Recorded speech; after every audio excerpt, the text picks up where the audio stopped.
un choc et de la colère.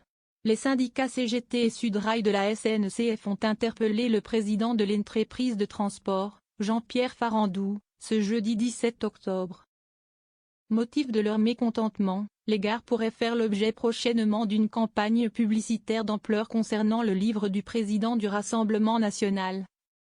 Jordan Bardella, Ce que je porte, édition Fayard, dont la parution est prévue le 9 novembre.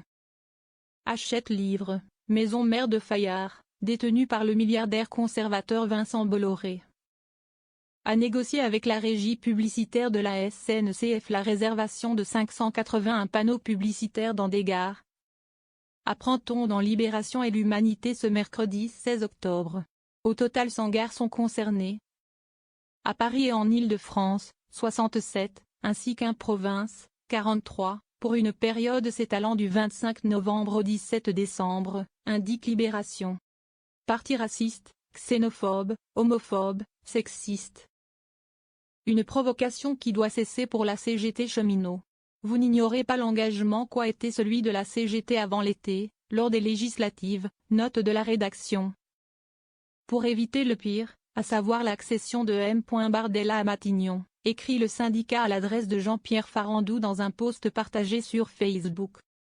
Nous l'avons fait parce que le FNRN est un parti raciste, xénophobe, homophobe, sexiste, totalement contraire à nos valeurs qui au contraire prônent la tolérance, le vivre ensemble.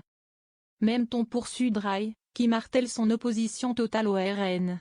Tout en soulignant que le Conseil d'État a confirmé le positionnement à l'extrême droite de la formation Les Pénistes.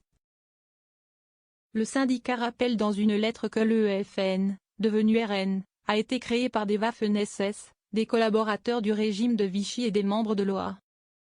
En début d'année, la régie publicitaire de la RATP et de la SNCF Média Transport n'a pas eu de problème pour retirer les affiches de l'humoriste Walidia.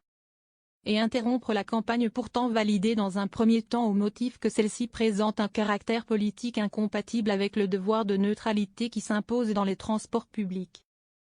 Et pourrait être considérée comme diffamatoire ou injurieuse, écrit encore Sudrail. De son côté, la SNCF n'était pas au courant, Fayard n'étant pas dans l'obligation de préciser que les panneaux réservés concerneraient l'ouvrage de Jordan Bardella. Auprès de France Info, Média Transport, la régie publicitaire de la SNCF a cependant indiqué qu'elle pouvait refuser une campagne d'affichage, même si elle a été réservée. On vérifie si elle est conforme à la loi et aux obligations déontologiques et contractuelles. Dans ce cas, les gares sont des lieux publics, il y a donc par exemple une obligation de neutralité politique qui s'applique. A précisé l'entreprise qui attend de recevoir les visuels de cette campagne pour se prononcer.